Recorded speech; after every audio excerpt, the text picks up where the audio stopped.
Morning good morning.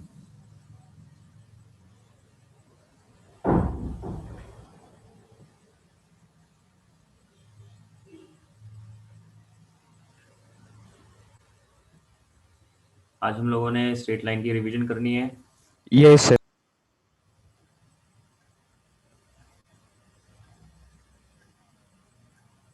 हाँ जी, start करते हैं।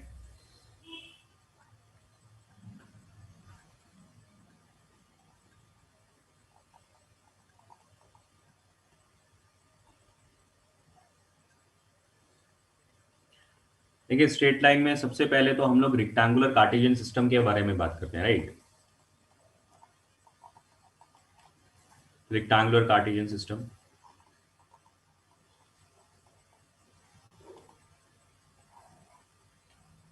जिसमें दो एक्सिस हो जाते हैं, एक्स एक्सिस वाई एक्सिस, जो कि दोनों आपस में परपेंडिकुलर होते हैं। ठीक है, इसमें कोई भी एक पॉइंट है पी एक्स कॉमा वाई, इसको ऐसे लिखा जाता है। और इसका जो एक्स कोऑर्डिनेट होता है, एक्स कोऑर्डिनेट का मतलब है distance from y, y axis. Distance from y axis. और y कोऑर्डिनेट का मतलब डिस्टेंस फ्रॉम x एक्सिस। ठीक है, ये आपको पता ही है। अब इसमें एक टर्म आता है लैटिस पॉइंट्स। लैटिस पॉइंट्स पता है क्या होते हैं?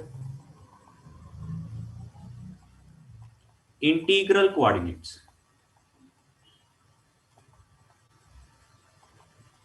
कि जो भी पॉइंट आप कंसीडर कर रहे हो, उसके जो x की वैल्यू है और उसके जो y की वैल्यू है, वो दोनों इंटीजर्स हैं। तो अगर ऐसा होगा तो उनको लैटिस पॉइंट बोला जाता है। ठीक है, तो ये टर्म पता होना चाहिए। इसके बाद डिस्टेंस फार्मूला, वो आपको पता ही है। तो डिस्टेंस फार्मूला की हेल्प से अगर आपको जैसे तीन पॉइंट के कोऑर्डिनेट चाहिए हुए हैं, क्या ये तीनों पॉइंट्स कोलिनियर हैं या एक ट्रायंगल फॉर्म कर रहे हैं, ट्रायंगल है तो कैसा है, इक्विलेटरल है, स्केलर है, कैसा है, राइट एंगल ट्रायंगल है, वो सब आप कैलकुलेट कर सकते हो, राइट। सिमिलरली एक कोऑर्डिनेटर के बारे में चार पॉइंट्स दिए गए हैं, कोऑर्डिनेटर के बारे में बोला गया है कि भाई क्या ये क्या ये जो चारों पॉइंट्स हैं वो कोलिनियर हैं या स्क्वायर फॉर्म कर रहे हैं या सिंपल एक क्वाड्रेटर फॉर्म कर रहे हैं या पैरेललोग्राम है, वो सब चीजें आप डिस्टेंस फॉर्मूला की हेल्प से कर सकते हो, राइट। हो जाएगा। Yes sir. देखिए, स्क्वायर होने के लिए क्या है, चारों साइड्स का बराबर होना जरूरी हो जाएगा और साथ में बीच में उनके उनके बीच में एंगल 90 डिग्री होना जरूरी हो जाएगा, राइट। या ऐसा बोल दो, अगर सिर्फ डिस्टेंस फॉर्मूला ही लगाना है तो आप ऐसा कह सकते हो कि चारों साइड्स आपस में बराबर और दो डायगोनल बराबर है। ठीक है, तो इस तरीके से स्क्वायर बन जाएगा। रोम्बस के लिए चारों साइड्स बराबर और जो दो डायगोनल आपको मिलेंगे वो दोनों अलग अलग हो जाएंगे, तो रोम्बस बन जाएगा। रेक्टेंगल के लिए दो साइड्स आपस में बराबर, दो साइड्स आपस में बराबर और डायगोनल्स आपस में बराबर। पैरेललोग्राम के लिए दो साइड्स आपस में बराबर, दो साइड्स आपस में बराबर और डायगोनल्स नॉट इक्वल हो जाएंगे। Not equal. ठीक है, तो इस तरीके से आप इन चारों के बारे में बात कर सकते हो। ठीक है, तो ये रेक्टेंगल की इनकी बात हो गई। अब यहाँ पे एक इंपॉर्टेंट चीज क्या है कि जब आपको तीन पॉइंट दिए होते हैं तो कई बार आपसे ये बोला जाता है कि भाई मान लो एक साइड ये है, मान लो तीन 3 यूनिट्स का है, एक साइड है जी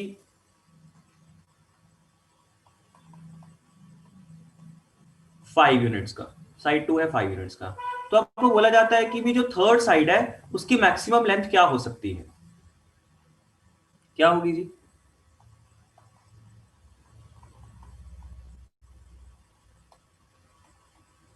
क्या हो सकती है,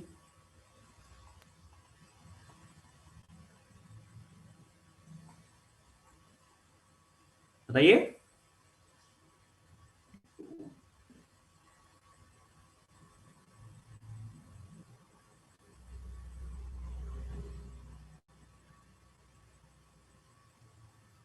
सर 8 होगी। 8। ओके, देखिए यहाँ पे मैं एक और कंडीशन लगा देता हूं कि जो मैक्सिमम लेंथ है थर्ड साइड का वो भी एक इंटीजर लेना है। ओके, जो थर्ड साइड है वो भी एक इंटीजर है जी। तो मैक्सिमम वैल्यू क्या होगी? आई थिंक ये थोड़ा बेटर क्वेश्चन है, इंटीजर होना जरूरी है। 7 7 होगी। 7 होगी। 7 7।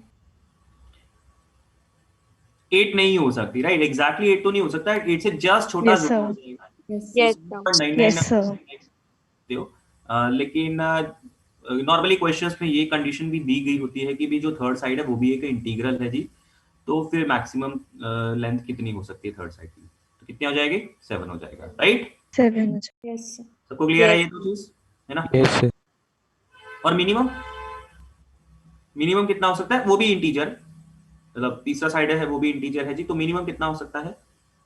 4 हो सकता है, 1 2 हो सकता है, One. 3 हो सकता है, सॉरी 3। One. मिनिमम कितना होगा? 3 होगा? यस सर, 3 होगा मिनिमम। Yes, sir. 3. 2 हो नहीं सकता क्योंकि फिर वो सबट्रैक्शन है ना, ट्रायंगल इनइक्वालिटी फॉलो नहीं होगी। Okay, yes sir. तो ट्रायंगल वाला जो केस है ना, वो फिर भी हम लोग रिलेट कर लेते हैं क्योंकि ट्रायंगल इनइक्वालिटी हम लोग यूज करते हैं, लेकिन इसमें कई बार ना क्वाड्रिलेटर के लिए आ जाता है। ये बात तो रही ट्रायंगल की, अब क्वाड्रिलेटर की बात करते हैं।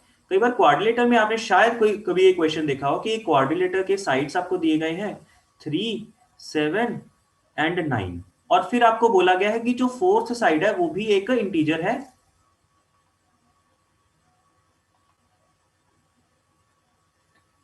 तो मैक्सिमम लेंथ कितनी हो सकती है? फोर्थ साइड जो है उसकी मैक्सिमम लेंथ कितनी हो सकती है?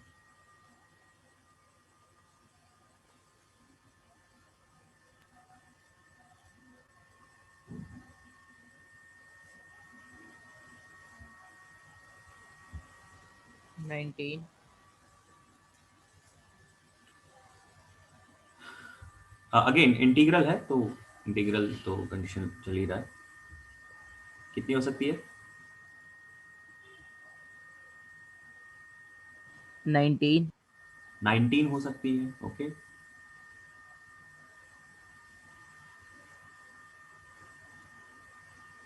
और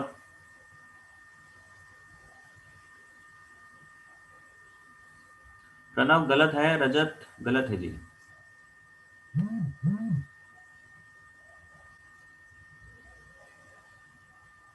कवलीन गलत है। मैक्सिमम कितनी होगी? इन तीनों का सम कितना है? 19। 19. 18 है, तो फिर मैक्सिमम कितनी होगी? 18 होगी? 18. Yes, sir. 18 होगी। Yes, sir. यस कि जो फोर्थ साइड है, देखो आपका क्वाड्रिलेटर कैसे फॉर्म हो सकता है कि अगर मैं वो जो फोर्थ साइड है वो 18 यूनिट्स की ले लूं, तो मैं अब बाकी के जो तीन साइड्स हैं, अब ये तीनों के तीनों पॉइंट है ना, ये जो इसकी वजह से जो पॉइंट्स हैं, अब 19 ले नहीं सकते थे क्योंकि अगर 19 लेते तो फिर इन साइड को है ना इसके साथ कोइंसिडेंट होना पड़ता है ना, तो अब क्योंकि 18 ले लिया है तो 3 साइड कुछ ऐसा हो जाएगा, 4 7 साइड कुछ ऐसा हो जाएगा, 9 साइड कुछ ऐसा हो जाएगा। क्या ही दिक्कत है?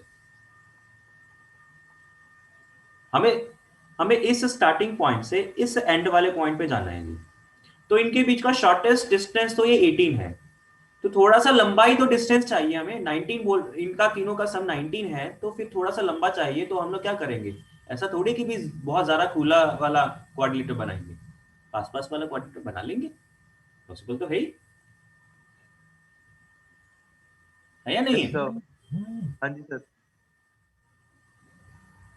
तो जो ट्रायंगल इनइक्वालिटी की बात आप करते हो ना, वो क्वाड्रिलेटरल इनइक्वालिटी भी लगती है, क्वाड्रिलेटरल इनइक्वालिटी भी होती है। क्वाड्रिलेटरल इनइक्वालिटी में क्या है? Sum of 3 sides will be greater then,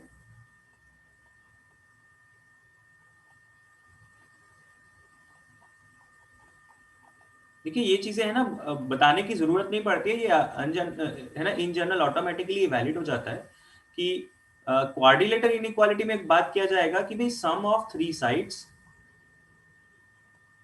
will be greater than fourth side.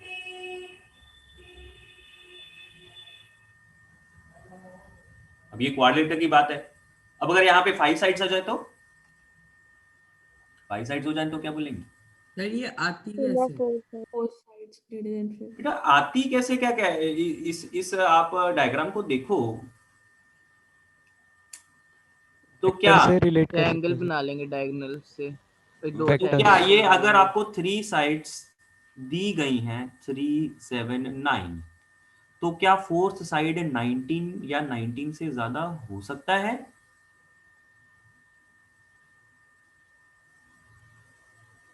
इसके लिए हमेशा कोई जनरलाइज प्रूफ की जरूरत नहीं होती है, हम लोग लॉजिकली इस चीज को समझ सकते हैं ना।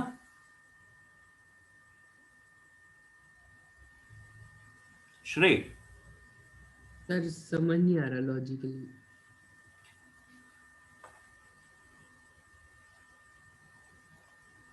अगर ये 3 यूनिट का साइड है, ठीक है,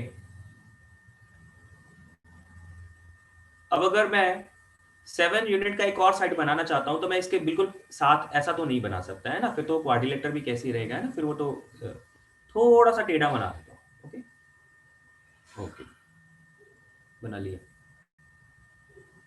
ओके सर, लग गया समझ। 9 यूनिट का बनाना है तो यहाँ पे बनाना पड़ेगा, ऐसा बना लिया। सर अब लग गया समझ, मैं कुछ और ही सोच रहा था। तो डिस्प्लेसमेंट आएगा ना, yes. Shortest distance between these 2 points, वही तो क्या होगा, इन दोनों के बीच का लेंथ बता देगा। ओके, कोऑर्डिनेटर की चौथी लेंथ बता देगा। ओके, ये जनरलाइज है। तो कोऑर्डिनेटर इनइक्वालिटी में फिर sum of 3 sides greater than 4 side हो जाएगा। अगर पेंटागन दे दिया जाए, 5 साइड्स दे दी जाए तो फिर इनइक्वालिटी क्या होगी? Sum of four sides Sum of greater 4 than sides fifth. greater than. ठीक है ना, तो इसके लिए कुछ है ना जनरलाइज थ्योरी की जरूरत नहीं होती है। आपको कोई क्वेश्चन ऐसा दिया गया हो सकता है कि जिसमें बोल दिया जाए कि भाई ये 4 साइड हैं, एक पेंटागन बना रहे हैं जिसकी ये 4 साइड है, तो और पेंटागन की जो 5th साइड है उसकी मैक्सिमम वैल्यू क्या होगी। आप क्या बोलेंगे जी कि जो 4 साइड आपको दी गई हैं उनका सबका सम कर दीजिए, तो पेंटागन की 5th साइड उससे उनके सम से जस्ट छोटी रहेगी। अब वो इंटीजर दिया गया है तो फिर जस्ट उसके नीचे वाला इंटीजर पिक कर लोगे। अगर वो ऑप्शंस में बोला गया है, मान ली कई बार मल्टी करेक्ट में भी ऐसा क्वेश्चन हो सकता है, मल्टी करेक्ट में कि भाई क्या क्या 5th साइड के लिए क्या क्या वैल्यूज पॉसिबल हैं जी, तो फिर वो वाले ऑप्शन आप टिक कर लोगे जो कि इस इनइक्वालिटी को सेटिस्फाई कर देंगे। ठीक है ना, तो 5 के लिए, 6 के लिए, 7 के लिए अकॉर्डिंगली वो जनरलाइज आगे बढ़ता ही जाएगा। और क्वेश्चन में कभी है ना मिनिमम तो नहीं पूछा होता है, ज्यादातर मैक्सिमम ही पूछा होता है। तो मैक्सिमम के लिए सीधा सीधा सबका सम उससे छोटा करना है। Okay,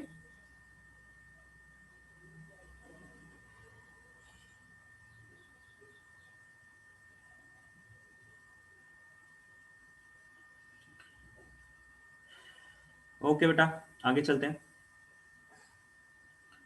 next, area of A triangle. अगर आपको एक ट्राइंगल के तीनों कोऑर्डिनेट्स पता है तो उसके एरिया का फॉर्मूला आप जानते हो, राइट, तो उसको लिखने की जरूरत नहीं है। और इसी में एक कंडीशन आ जाती है फॉर कोलिनियर पॉइंट्स। तो कोलिनियर पॉइंट्स के लिए क्या होता है? एरिया 0. Area 0. डेल्टा 0. तो कोलिनियर पॉइंट्स अगर आपने प्रूव करना है तो एरिया 0 करना ये बेस्ट मेथड होता है। डेल्टा 0 करना ये बेस्ट मेथड है। ऑल्दो कोलिनियर पॉइंट्स को प्रूव करने के आपके पास और भी मेथड्स हैं, आगे जाके स्लोप का मेथड भी देखते हैं। इसके पहले डिस्टेंस फार्मूला की हेल्प से भी आप कोलिनियर पॉइंट्स प्रूव कर सकते हो, लेकिन जो बेस्ट मेथड है वो एरिया 0 करना है जी। ओके,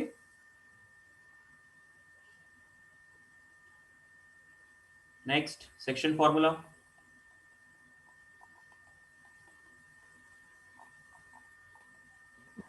बताइए, इंटरनल के लिए, external. mx1 plus nx2 upon m plus n. ठीक है, तो मिड पॉइंट का सीधा सीधा रिजल्ट आ ही जाते हैं। एक्सटर्नल के लिए बीच में माइनस का साइन लग जाता है, तो अलग से है ना उसको लिखने की जरूरत नहीं है। और इसी में कई बार है ना इसका उल्टा पूछा होता है कि भाई मान लो ये वाला पॉइंट है, ये दोनों पॉइंट दिए गए हैं जी, और बीच में ये पॉइंट दे दिया गया है, तो ये पॉइंट इसको इस लाइन सेगमेंट को, ये P point A B line segment को किस रेशो में कट कर रहा है ना, वो रेशो पूछा होता है। Yes. तो उस केस में बेस्ट वे क्या होता है कि आप k रेशो 1 मान लो, Phase राइट। 2. और इससे कनेक्टेड जो भी क्वेश्चंस होते हैं, कई बार ये लाइन के बारे में बोला होता है कि लाइन ए बी को कहीं कट कर रहा है, तो फिर जिस पॉइंट पे वो कट कर रहा है तो वो किस रेशो में उसे कट कर रहा है जी, ठीक है ना। तो ये सब क्वेश्चंस, ठीक। अब इसी में सेक्शन फॉर्मूला में आप लोगों को याद होगा कल जब हमने 3D की शीट डिस्कस किया था तो उसमें ना एक क्वेश्चन था, मतलब शायद आप लोगों ने कर ही लिया तो आप लोगों ने डाउट तो खैर पूछा नहीं था कि अगर एक ट्रायंगल है ए बी सी, उस ट्रायंगल का अगर एंगल बाइसेक्टर बनाया जाए तो एंगल बाइसेक्टर जो डी पॉइंट आपको मिलेगा वो बीसी को, मतलब डी के कोऑर्डिनेट्स निकालने हैं आपको। मेरा डाउट था सर ये। अच्छा, आपने पूछा था क्या? Yes sir. ओके, तो ये डी पॉइंट के कोऑर्डिनेट्स कैसे निकलेंगे? वो रेशियो में divide. A B angle ratio AC ratio में डिवाइड करके, है ना? तो यस रेशियो में सर। डिवाइड करके आपका सेम पोर्शन में ये डी आ जाएगा। तो जब आप यहाँ पे बात करते हो कोऑर्डिनेट में, ऑल्दो हम लोग एक इन जनरल ज्योमेट्री की यहाँ पे बात करते नहीं है, 11th में आपका इन जनरल ज्योमेट्री इतना नहीं लगता, लेकिन जो बेसिक चीजें हैं जो आपने शायद 9th-10th में पढ़ी होंगी उनको याद रखना जरूरी हो जाता है, आप उन्हें भूल नहीं सकते। आपको वो चीजें याद रखनी पड़ेंगी, एंगल बाइसेक्टर थ्योरम, एक जो सर्कल होता है डायामीटर जो होता है वो हमेशा सर्कल के सारे पॉइंट्स पे 90 डिग्री बनाता है, ऐसे ही है ना, कुछ बेसिक जो चीजें हैं जो आप 9th-10th में पढ़ते हो वो सब याद रखना पड़ेगा। ऑल्दो ज्योमेट्री नहीं है आपके सिलेबस में 11th-12th में, लेकिन कोऑर्डिनेट ज्योमेट्री में हल्का फुल्का वो चीजें यूज हो जाती हैं। ठीक है सर, इस डी को निकालने का आपने क्या तरीका बताया था? बेटा, BD अपॉन DC क्या AB अपॉन AC के बराबर नहीं होगा? हाँ, यस सर, यस सर। हाँ, तो एंगल बाइसेक्टर थ्योरम जो आप 9th-10th में पढ़ते हो उसे याद रखना पड़ेगा आपको। जब BD अपॉन DC का रेशियो पता लग गया तो B और C के ऊपर सेक्शन फॉर्मूला लगा के आप D के कोऑर्डिनेट्स निकाल लो। ओके,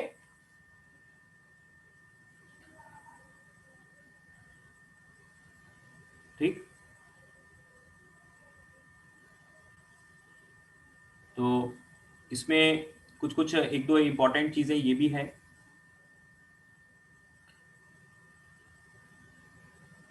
चलिए हम लोग सेंट्रॉइड वगैरह है ना उनके बारे में चीजें स्टार्ट करते हैं, फिर उसी के बेसिस पे हम लोग कर लेंगे। सेंट्रॉइड मतलब centres of A triangle.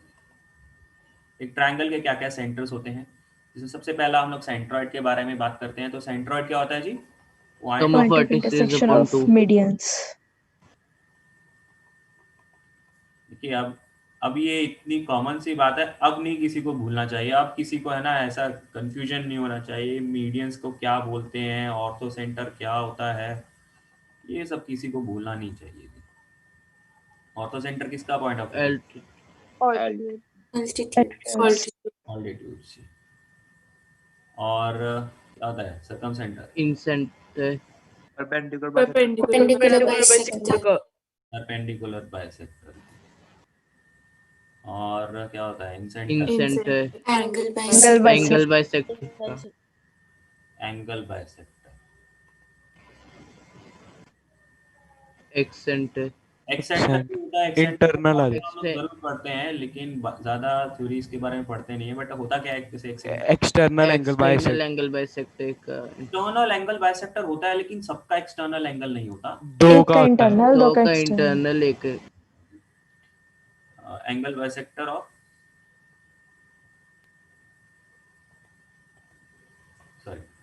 Internal angle bisector of 1 point, दो का external. External angle bisector of 2 point. कैसे? एक बार मैं थोड़ा आइडिया दे देता हूँ किसी को अगर नहीं पता है तो। मान लीजिए ये ट्रायंगल है ABC, आप इसका एक्सटर्नल एक्सेंटर देख रहे हो, तो सबसे पहली बात एक्सेंटर होता क्या है कि भी आप इस ट्रायंगल के बाहर एक ऐसे सर्कल्स आप बना सकते हो जो कि इन तीनों साइड्स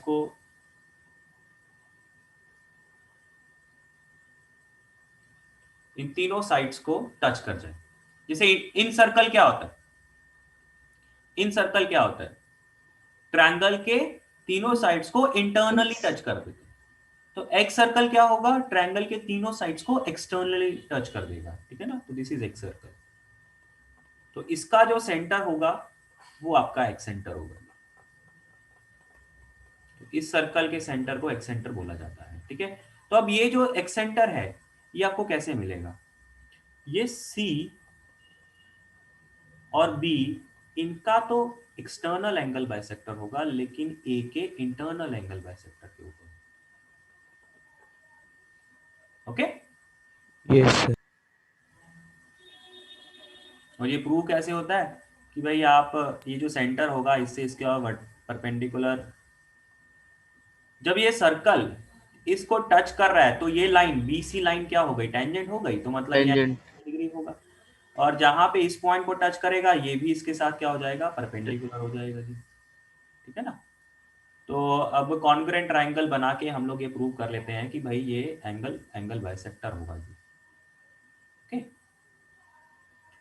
सिमिलरली ए, ये मान लो ई पॉइंट है जी, और ये मान लो क्यू पॉइंट है, ये पॉइंट मान लेते हैं आर पॉइंट, तो ये पॉइंट ओ मान लेते हैं। तो O P B, O R B, ये दोनों कॉन्ग्रुएंट ट्रायंगल्स होंगे।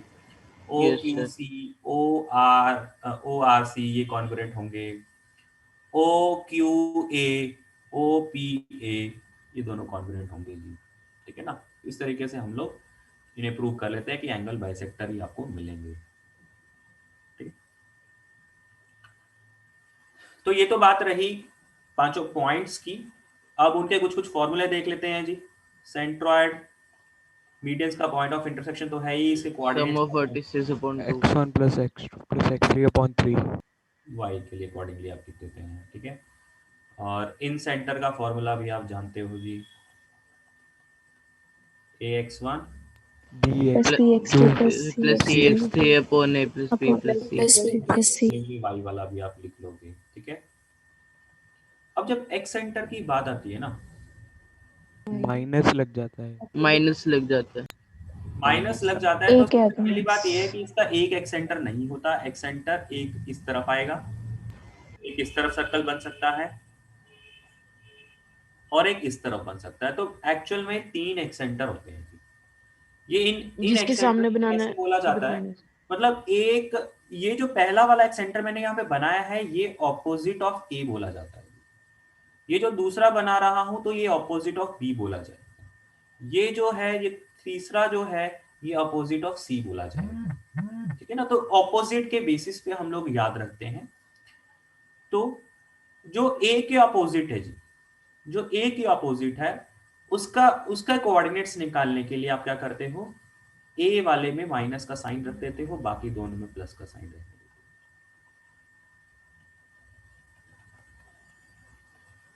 अकॉर्डिंगली वाई वाला कोऑर्डिनेट ये opposite to A. Opposite to B वाले में क्या होगा कि बी वाले में माइनस का साइन रख दोगे, बाकी दोनों में प्लस का साइन रखोगे। और सी के अपोजिट वाले में क्या होगा, सी वाले टर्म में माइनस रख दोगे, बाकी सब में पॉजिटिव रख दोगे, ठीक है ना। इस तरीके से आप फॉर्मूला याद रखते हो। तो ऑपोजिट किसके हैं ये भी याद होना चाहिए, क्योंकि एक्स सेंटर एक नहीं मिलता, 3 मिलते हैं। तो ये तीनों मतलब मान लीजिए मैंने आपको क्वेश्चन में ये पूछा हो कि भाई एबीसी एक ट्रायंगल है, तीनों के कोऑर्डिनेट्स आपको दे रखे हैं, और मैंने आपको बोला कि भी find the coordinates of the ex centre of a circle which is opposite to B. तो अपोजिट टू बी में आपको पता होना चाहिए कि माइनस किधर लगाना है। ऐसा नहीं याद मतलब ये सफिशिएंट चीज नहीं है कि आप बोल दे कि माइनस लगा देते हैं, माइनस किधर लगाना है ये भी मैटर करता है, राइट। अब ये एक्स सेंटर है, इसमें सरकम सेंटर जो है और ऑर्थो सेंटर जो है जी, इनके फॉर्मूले हम लोग नहीं पढ़ते हैं, इनको पढ़ने की जरूरत नहीं होती है, क्योंकि इनको कैलकुलेट करने के दूसरे तरीके हमारे पास अवेलेबल हैं। क्या है जी, यूलर्स सरकम सेंटर को अगर आपको तीनों पॉइंट्स पता हैं तो आप तीनों पॉइंट से डिस्टेंस इक्वेट करा देते हो। सरकम सेंटर ओ का कोऑर्डिनेट्स मान लेते हैं, उसके कोऑर्डिनेट्स अल्फा बीटा मान लेते हैं, तो तीनों पॉइंट जब आपको पता ही है तो तीनों पॉइंट से डिस्टेंस बराबर करा देते हैं जी, तो वैसे सरकम सेंटर निकल जाता है, ठीक है। ऐसे करते हैं।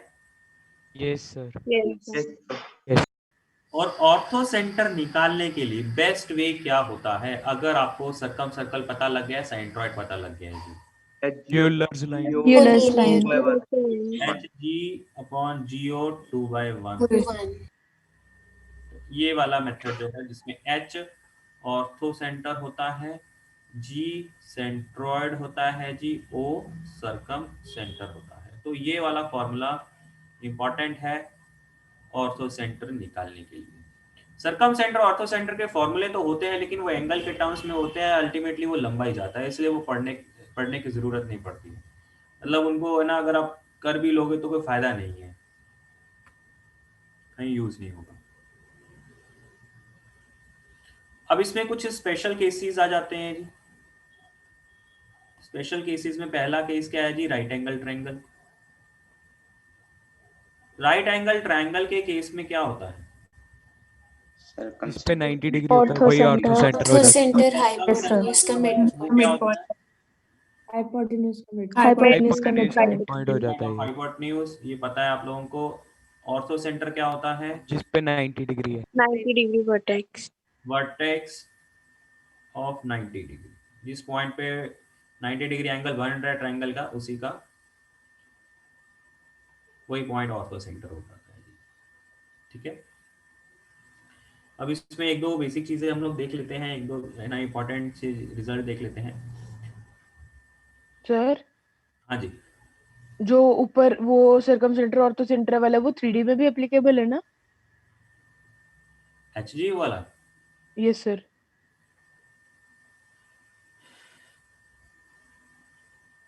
हाँ, 3D में भी वैलिड है, 3D में भी ओके होता है। सर। ट्रायंगल से तो कुछ फर्क नहीं पड़ता, चाहे आप एक ही प्लेन के अंदर रखें, चाहे आप प्लेन के बाहर बात कर लें। Okay sir.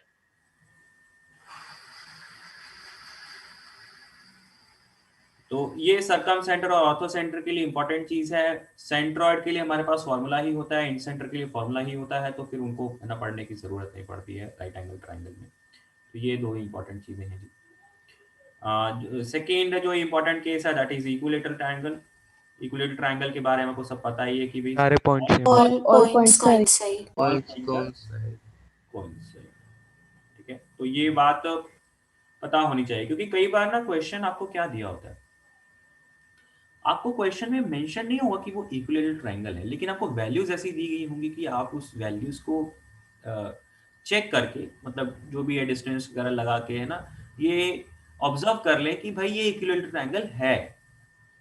अब आपको ऑर्थो सेंटर या इन सेंटर या सर्कम सेंटर निकालने को बोला गया, तो फिर आपका काम क्या रहेगा? सेंट्रॉइड निकालना, ताकि सारे के सारे पॉइंट सेम हो जाए। या इस इक्विलेटरल ट्रायंगल का जो स्पेशल केस है, देखिए यहाँ पे तो चलो मैं सिर्फ सेंटर्स की बात कर रहा हूँ, तो वो इंपॉर्टेंट चीज है ना, लेकिन इक्विलेटरल ट्रायंगल तो बहुत जगह पे यूज हो जाता है। तो इक्विलेटर का जो स्पेशल केस है वो जहां जहां पे भी यूज होगा, जहां जहां पे भी इसके स्पेशल रिजल्ट्स हैं, वो सब अप्लाई हो जाएंगे। तो कई बार क्वेश्चंस में आपको पॉइंट क्वेश्चन में मेंशन नहीं है कि ये इक्विलेटरल ट्रायंगल है, लेकिन वैल्यूज ऐसी दी गई हैं कि जिससे आप ये जज कर लोगे कि ये इक्विलेटरल ट्रायंगल है, और फिर जो भी इक्विलेटरल ट्रायंगल के स्पेशल रिजल्ट्स हैं वो आप अप्लाई करके क्वेश्चन को प्रोसीड कर लो। और वो रिजल्ट सिर्फ और सिर्फ यहाँ पे नहीं, इसके बाहर में भी और भी जहां पे भी अप्लाई हो सकते हैं वो आप यूज कर सकते हो। अब isosceles triangle collinear. All points are collinear. कि अगर एक ट्रायंगल है या आइसोसेलेस है, मान लीजिए ये दोनों साइड्स बराबर हैं, तो ए का जो एंगल बाइसेक्टर होगा वही परपेंडिकुलर बाइसेक्टर भी होगा, वही ऑल्टीट्यूड भी होगा, वही मीडियन भी होगा। तो ये जो लाइन है, इसी लाइन के ऊपर चारों के चारों पॉइंट्स रहेंगे। Okay, yes sir.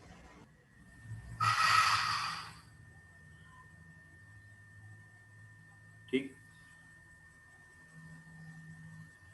अब इसमें एक दो रिजल्ट्स की बात कर लेते हैं।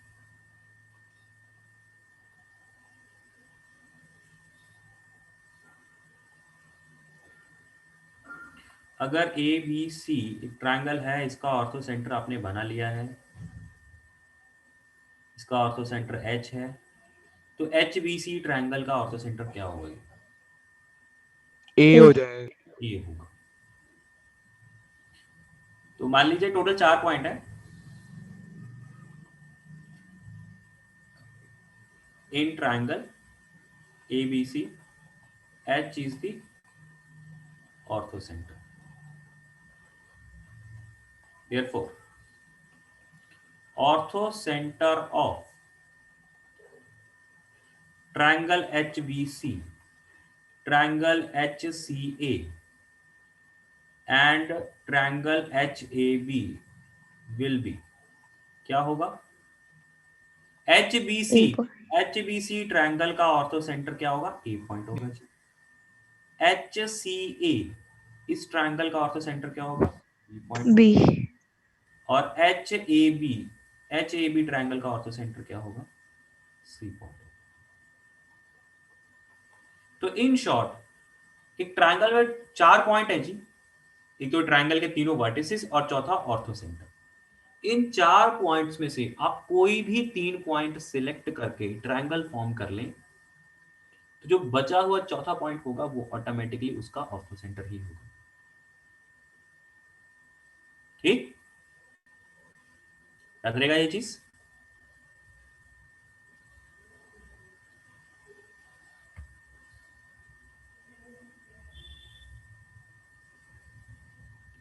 क्लियर है बेटा इतना? Yes, sir. तो ये कुछ कुछ इंपॉर्टेंट चीजें हैं एक ट्रायंगल के जितने भी सेंटर्स हैं, centroid, circumcentre, orthocentre, इन सब के बारे में। ठीक,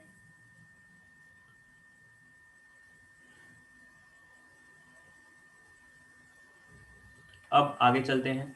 लोकस। लोकस की डेफिनेशन तो आपको पता ही है।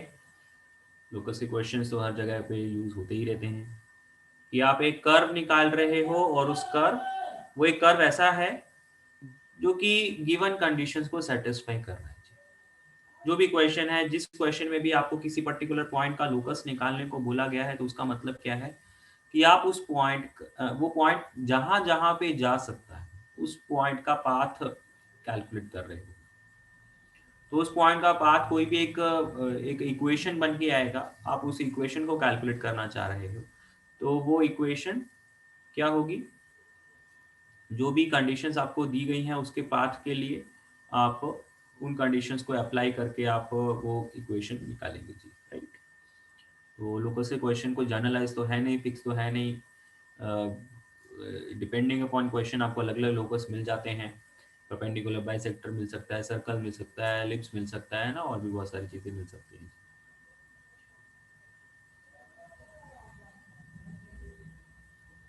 Next, shifting of origin.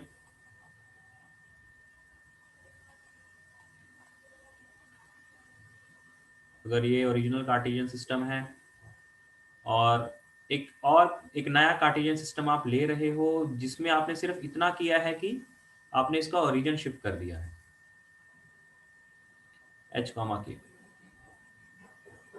मतलब ओरिजिनल कार्टेशियन सिस्टम जो था उसमें उसके कोऑर्डिनेट्स h, के थे। नए कार्टेशियन सिस्टम में उसी के कोऑर्डिनेट्स 0, 0 हो जाएंगे। तो सेम पॉइंट के जो कोऑर्डिनेट्स हैं वो बदल जाते हैं। एक्सिस पैरेलल ही, मतलब एक्सिस को आप टिल्टिंग नहीं कर रहे हो। तो जब शिफ्टिंग ऑफ ओरिजिन का केस है तो उसमें सिर्फ और सिर्फ जो पॉइंट है सिर्फ वही बदलते हैं। तो x का कैपिटल X के साथ रिलेशन मिल जाता है, y का कैपिटल Y के साथ। होता क्या है relation? x is equal to x plus yes. y is equal to तो सिंपली आपने ये रिजल्ट याद रखना। अगर आपको ओरिजिनल कार्टेशियन सिस्टम में कोई इक्वेशन दी गई है, आप नए में लिखना चाहते हो, तो स्मॉल x को कैपिटल X प्लस h से, स्मॉल y को कैपिटल Y प्लस k से रिप्लेस कर दीजिए। आपको नए कार्टेशियन सिस्टम में उसकी इक्वेशन मिल जाएगी। और अगर आपको नए कार्टेशियन सिस्टम में इक्वेशन पता है, उसको आप ओरिजिनल में लेके जाना चाहते हो, तो कैपिटल X को आप स्मॉल x माइनस h लिख दीजिए, कैपिटल Y को स्मॉल y माइनस k लिख दीजिए। तो इस तरीके से जिस भी सिस्टम में आपको ऑलरेडी इक्वेशन पता है, आप इस इक्वालिटी की हेल्प से, इस रिलेशन की हेल्प से आप नए सिस्टम की इक्वेशन निकाल सकते हैं। ठीक है,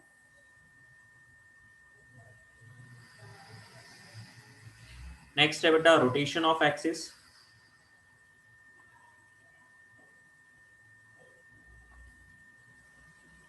rotation of axis, rotation of axis, देखिए इसमें हम लोग ओरिजिन को शिफ्ट नहीं कर रहे हैं, ओरिजिन वहीं का वहीं होगा, हमने एक्सिस को रोटेट कर दिया है। इसका मतलब क्या है कि जो नया एक्सिस है वो इधर हो गया है जी, ऐसा टीटा हो गया है, जो नया वाई एक्सिस है वो यहाँ पे चला गया है। तो इनमें एंगल थीटा से रोटेट किया है, तो थीटा से इधर इसको रोटेट किया तो ये भी ऑटोमेटिकली थीटा से ही रोटेट होगा, है ना, पूरा का पूरा सिस्टम ही रोटेट कर रहे हैं। तो ऐसा नहीं कि इन दोनों के बीच का एंगल बदल जाएगा। तो नए कार्टेशियन सिस्टम में भी एक्स एक्सिस और वाई एक्सिस के बीच का एंगल 90 डिग्री होने वाला है। तो अब जब आप एक्सिस को सिर्फ रोटेट कर रहे हो उसे होगा क्या, जो भी पॉइंट P है वो पॉइंट तो वहीं का वहीं है, तो उसके जो कोऑर्डिनेट्स हैं पुराने कार्टेशियन सिस्टम में उसके कोऑर्डिनेट्स कुछ और होंगे, नए कार्टेशियन सिस्टम में उसी के कोऑर्डिनेट्स की वैल्यू कुछ और आ जाएगी। तो जब सेम पॉइंट के कोऑर्डिनेट्स की वैल्यू बदल जाती है तो हमें ये जरूरी हो जाता है कि इनका आपस में क्या रिलेशन है। तो वो रिलेशन Distance from origin.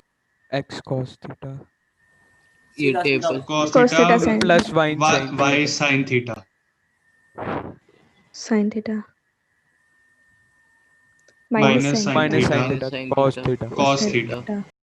के लिए बेटा बस ये टेबल याद रखें। यस सर, ये टेबल याद कर लिया तो रोटेशन का सब कुछ याद रखिए।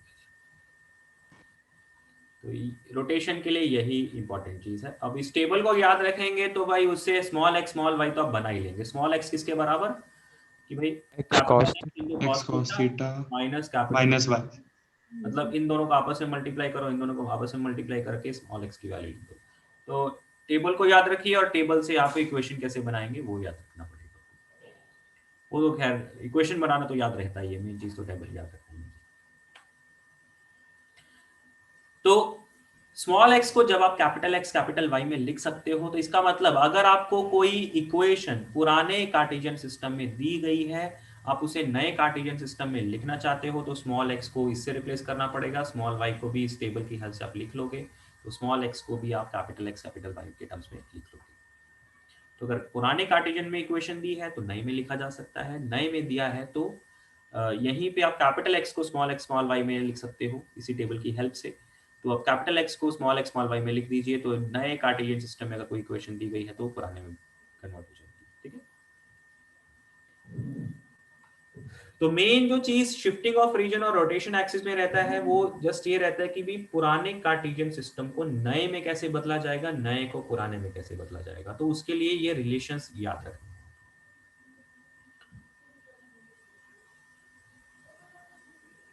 ठीक, और रोटेशन ऑफ एक्सिस जो है ना वो मेन एडवांस का ही है, मतलब इसके लिए आपको मेंस के लिए ज्यादा सोचने की जरूरत नहीं है। मतलब मेंस में कभी भी रोटेशन ऑफ एक्सिस के ऊपर चीजें नहीं आती, वो ज्यादा ही कॉम्प्लिकेट हो जाता है।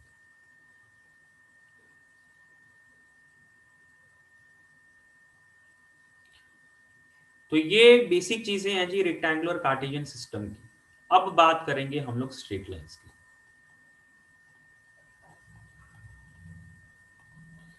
स्ट्रेट लाइंस की जो जनरल इक्वेशन है वो क्या होती है, ax + by + c = 0। ठीक है, मतलब जो भी लाइन की इक्वेशन होगी उसमें हमेशा इस टाइप के टर्म्स होंगे, एक x का टर्म, एक y का टर्म, एक कांस्टेंट टर्म, x और y की जो पावर्स हैं वो 1 1 है। ठीक है, अब इसमें स्लोप होता है जी, स्लोप आपको पता है, स्लोप का मीनिंग आप जानते हो।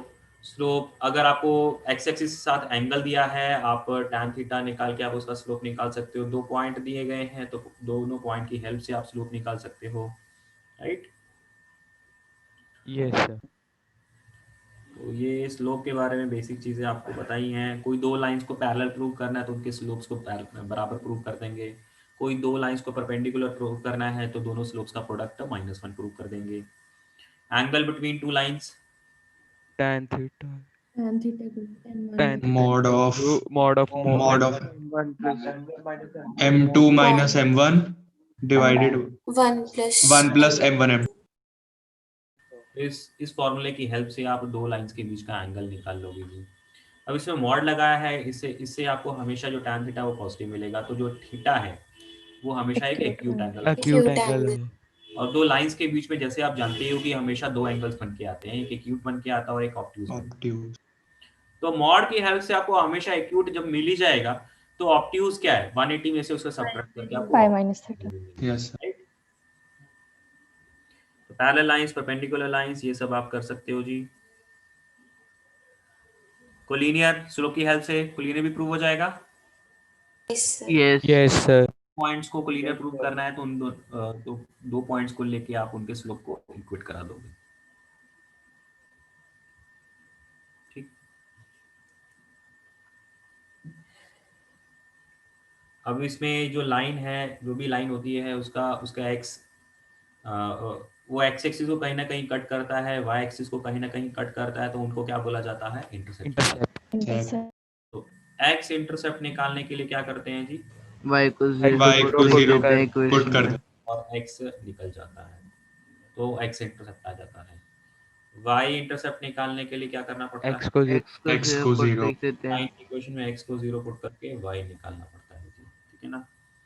और line is parallel to x axis, line is parallel to y axis, उनकी इक्वेशन पता है हमें, y is equal Yes, to sir. k and x is equal parallel to k. To equation of line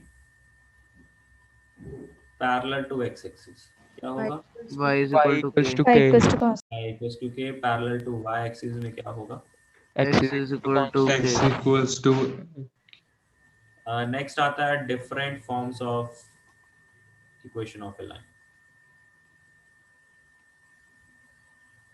इसमें सबसे पहला आता है जी point slope form. y is equal to mx plus c. कि अगर सॉरी पॉइंट स्लोप फॉर्म है और है ना एक स्लोप इंटरसेप्ट फॉर्म भी है, तो पॉइंट मतलब इसमें क्या होगा जी, आपको पॉइंट दिया गया है, स्लोप दिया गया है, तो लाइन की इक्वेशन क्या होगी, y minus y1। mxy x minus x तो x ज्यादातर minus क्वेश्चन में हम लोग यही यूज करते हैं। ठीक है ना, कि हमारे जब भी अगर किसी लाइन की इक्वेशन आपने निकालनी है तो सबसे पहला आपके दिमाग में क्या जाना चाहिए कि भाई लाइन की इक्वेशन निकालने के लिए पॉइंट चाहिए, स्लोप चाहिए। पॉइंट पता है, स्लोप पता है, तो पॉइंट स्लोप फॉर्म की हेल्प से हम लोग लाइन की इक्वेशन निकाल लेंगे। तो सबसे पहला है ना जो दिमाग में जाता है वो यही जाता है। सेकेंड है 2 पॉइंट फॉर्म, इसमें क्या होगा, 2 पॉइंट दिए गए होंगे, वहां से स्लोप आ जाएगी। तो वहां से स्लोप आके अल्टीमेटली उसका रिजल्ट ये बन के आ जाता है। थर्ड है slope intercept form. Depending upon question आपके अलग अलग फॉर्म्स यूज होती हैं, राइट। आप भी जानते हो कि भी हम लोग कई बार एलिप्स के क्वेश्चन करते हैं या पैराबोला या सर्कल के क्वेश्चंस करते हैं, तो कई जगह पे हम लोग इसको यूज करते हैं, y = mx + c को यूज करते हैं। कई जगह पे इसको यूज होता है, कई जगह पे इसका यूज होता है, डिपेंडिंग ऑन क्वेश्चंस, राइट। फिर intercept form, x upon a plus X upon a plus y. y by b is equals to y. Whole.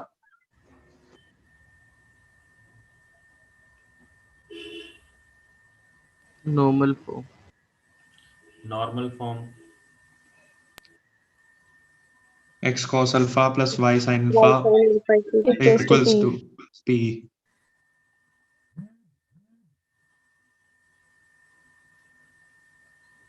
अच्छा एक चीज बताइए आप लोग, आपके बैच में ये बॉम्बे टप वाली ऐप कौन यूज करता रहता है बार बार, कौन कर रहा है अभी यूज? सर कौन सा? आप ही की सर ये क्लास- चीज ना मेरे साथ भी हो रही है, सेम मैसेजेस आ रहे हैं मेरे को परसों से लेके अब तक। सर क्लास के टाइम पे आते हैं रोज। हर बार एक क्लास के दौरान मुझे मैसेज आता है, इनफैक्ट 10-12 बार आ चुका है। आप ही की क्लास के दौरान होता है और आप ही के बैच में कोई एक बच्चा करता है, उसका है ना पढ़ाई का मन है नहीं बिल्कुल भी, उसे यही काम करना है जी। मैं हर बार इस चीज को इग्नोर मारता हूँ, लेकिन अगली बार से अगर ऐसा होगा तो मैं क्लास बंद कर दूंगा। देखिए इससे होना वजाना कुछ है नहीं, मैसेज आ रहे हैं क्या है, मुझे भी पता है कहाँ से आ रहे हैं जी। तो जो भी कर रहा है वो सही है ना, समझ ले, नहीं तो फिर मुझे दूसरे चैनल से पता करना पड़ेगा कौन कर रहा है।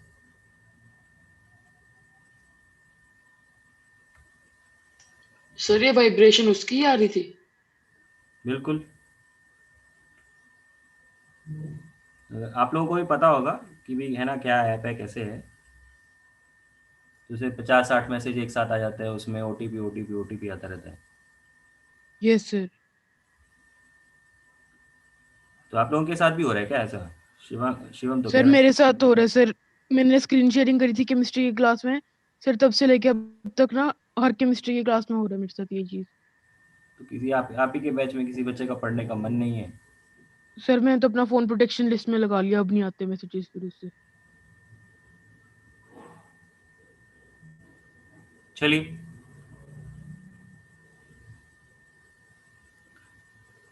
हम लोग अलग अलग फॉर्म्स के बारे में बात कर रहे थे। Point slope form, slope intercept form, normal form. ये जो सारी की सारी फॉर्म्स है ये है ना सबको याद रहती हैं। तो इसमें एक तो नॉर्मल फॉर्म जो है उसके बारे में इंफॉर्मेशन पता होनी चाहिए कि ये जो अल्फा है ये किस लाइन का एंगल है। पेंडिकुलर होता है जो। तो ये ओरिजिन से एक परपेंडिकुलर परपेंडिकुलर का स्लोप, पॉजिटिव एक्सटेंट। लेकिन ये जो अल्फा है ये किसका है जी? कि इसके जो परपेंडिकुलर लाइन होगी वो एक्स एक्सिस के साथ कितना एंगल बना रही है,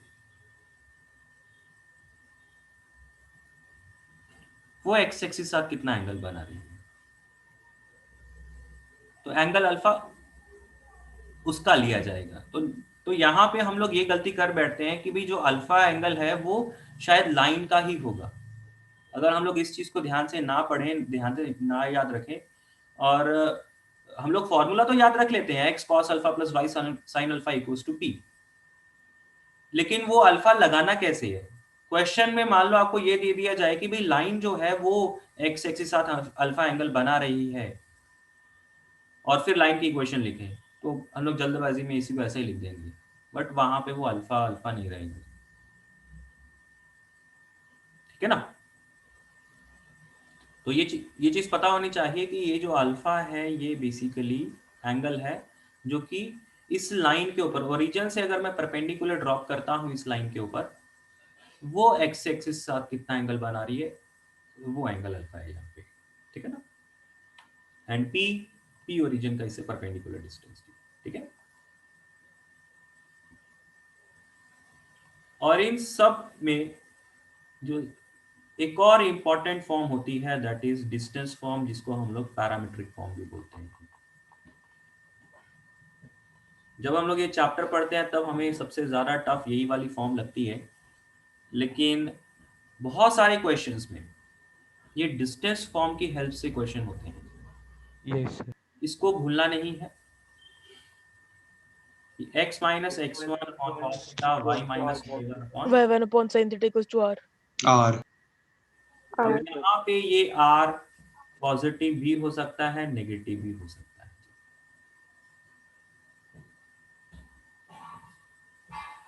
ठीक? Yes sir. तो इस फॉर्म में होता क्या है कि आप जैसे जैसे r को बदलते जाएंगे वैसे वैसे आपके x और y की वैल्यूज मिलती रहेंगी, और वो जो x और y की वैल्यूज मिलेंगी आपको, वो इसी लाइन के ऊपर लाई करने वाले सारे के सारे पॉइंट्स होंगे। ठीक? और इसमें थीटा क्या है जी? थीटा है angle between line and positive line and line and positive x axis. axis theta तो वही है। x1 y1 जो है ये एक पर्टिकुलर पॉइंट है, पॉइंट ऑन दी लाइन। तो जब हम लोग इस लाइन की इक्वेशन लिख रहे हैं तो बेसिकली हम लोग उस एक पर्टिकुलर पॉइंट के रिस्पेक्ट में लिख रहे हैं। ठीक है ना?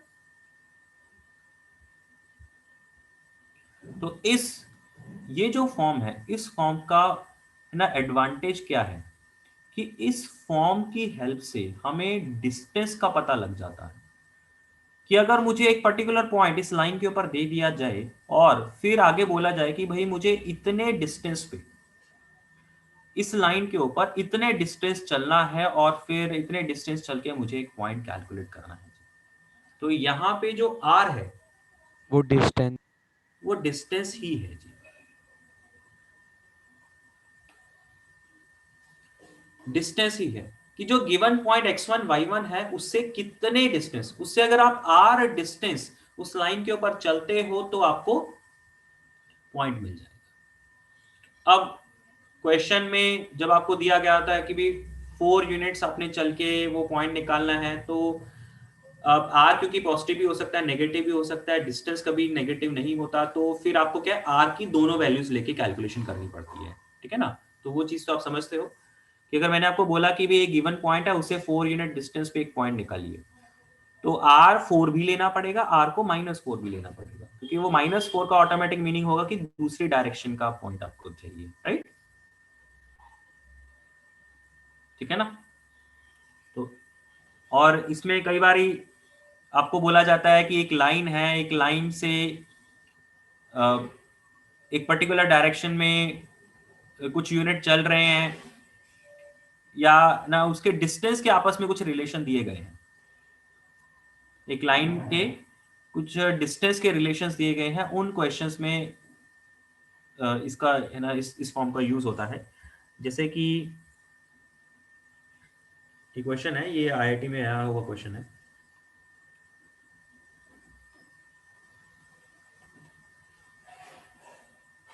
इसे कैलकुलेशन करने की जरूरत नहीं है, जस्ट एक आइडिया आप लोग ले लीजिए।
देखिए ये आईआईटी में आया हुआ क्वेश्चन है,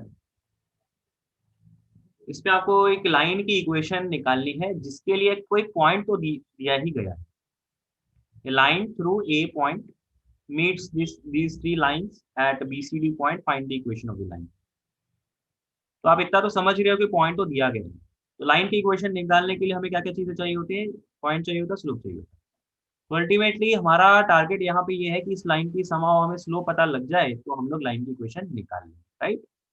स्लोप कह यस लो या एंगल विद एक्स एक्सिस कह लो, यही बातें हैं, राइट। तो वो जो स्लोप निकालने का जो इंफॉर्मेशन है वो हमें यहाँ पे बेटा डिस्टेंस के टर्म्स में दिया। जो ये जो रिलेशन है इस क्वेश्चन में वो डिस्टेंस के टर्म्स में दिया गया है। तो इस क्वेश्चन को अगर आप करना चाहते हो तो आपको डिस्टेंस फॉर्म लगानी पड़ेगी। डिस्टेंस फॉर्म से ज़्यादा जल्दी हो जाएगा, या सिंप्लीफाई जो है वो अच्छे से हो जाएगा। अदरवाइज आप लाइन को एज्यूम करोगे y equals to M X plus C, या m के टर्म्स में अगर आप लाइन को एज्यूम करते हो तो ये जो डिस्टेंस है, फिर डिस्टेंस फार्मूला ए बी को अलग से निकालो, बी सी को अलग से ए सी को अलग से निकालो, ए डी को अलग से निकालो, डिस्टेंस फार्मूला लगा के अब उन्हें इस इक्वेशन में पुट करो, सिंप्लीफाई करो, तो उससे है ना चीज़ें लंबी चली जाएंगी। तो इस क्वेश्चन को अगर आप करना चाहते हो तो डिस्टेंस फॉर्म ज़्यादा बेटर है। एक बार आप लोग सोच के देखिए, फिर हम लोग इसको एक डिस्कस भी कर लेते हैं कि क्या करना होगा।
Sir sine theta cos theta में रिलेशन बन गया एक।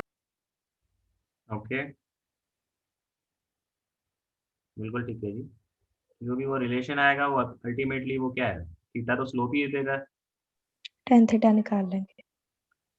तो थीटा यस को सर। निकाल के फिर tan थीटा निकल जाएगा, राइट। Yes sir.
हाँ जी, एक बार डिस्कस कर लेते हैं इसको।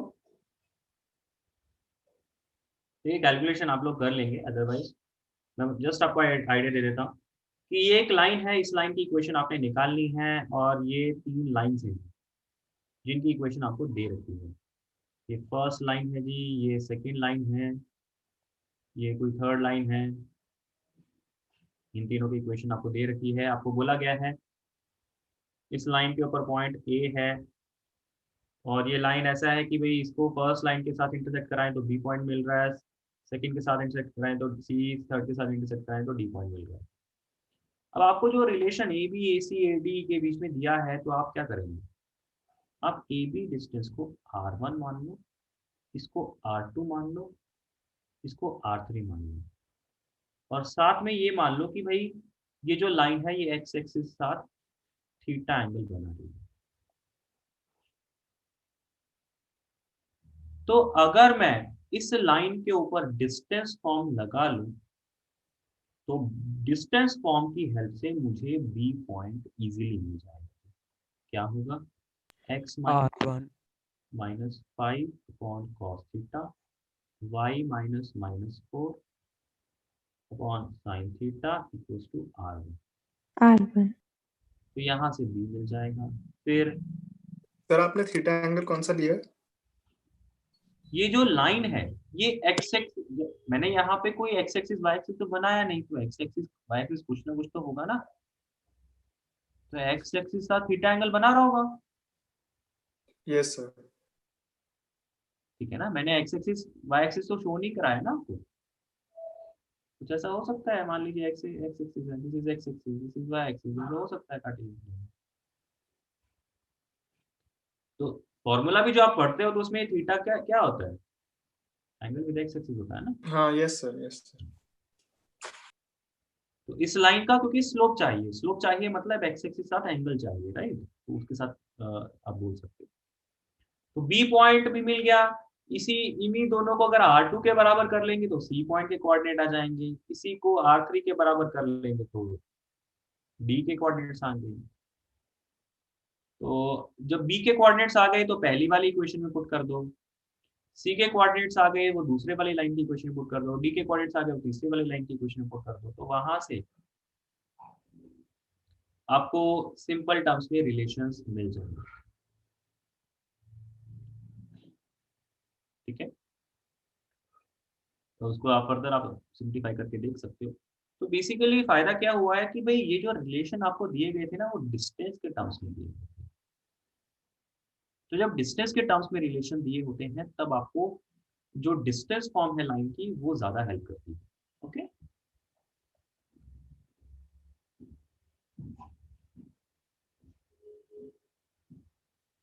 आगे चले। अब इसमें ये जितने भी फॉर्म्स हम लोग पढ़ते हैं ये सारे के सारे इंटरकनेक्टेड हैं। अगर आपको किसी एक फॉर्म में लाइन की इक्वेशन दी है तो आप दूसरे फॉर्म में उसे कन्वर्ट करके लाइन की इक्वेशन निकाल सकते हो, है ना। तो अगर स्लोप इंटरसेप्ट फॉर्म है तो उसे सिंपल इंटरसेप्ट फॉर्म में लिख सकते हो, इंटरसेप्ट फॉर्म है तो स्लोप इंटरसेप्ट फॉर्म में लिख सकते हो, तो एक दूसरे में कन्वर्ट किया जा सकता है।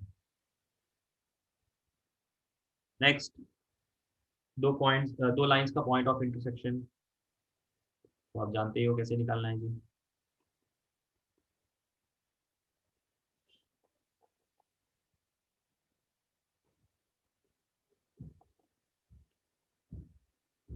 तो उसके लिए हमें अलग से कुछ सोचने की जरूरत नहीं है, बस इसमें इतना है कि भाई अगर दो लाइंस हैं A1 B1 C1 जिसके कोएफिशिएंट्स हैं, दूसरी लाइन A2 B2 C2 है, तो कोएफिशिएंट का रेशियो अगर बराबर हो जाता है, तीनों का अगर बराबर हो जाता है तो लाइंस कोइंसिडेंट हो जाएंगी। अगर x और y के कोएफिशिएंट्स का रेशियो बराबर हो जाता है तो लाइन और कांस्टेंट का रेशियो मैच ना करे तो लाइन पैरेलल हो जाएंगी।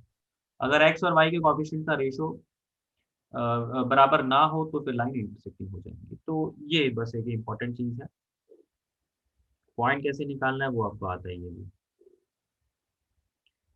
Next, condition for 3 concurrent lines. Coefficients का डिटर्मिनेंट 0 हो जाता है। Yes sir.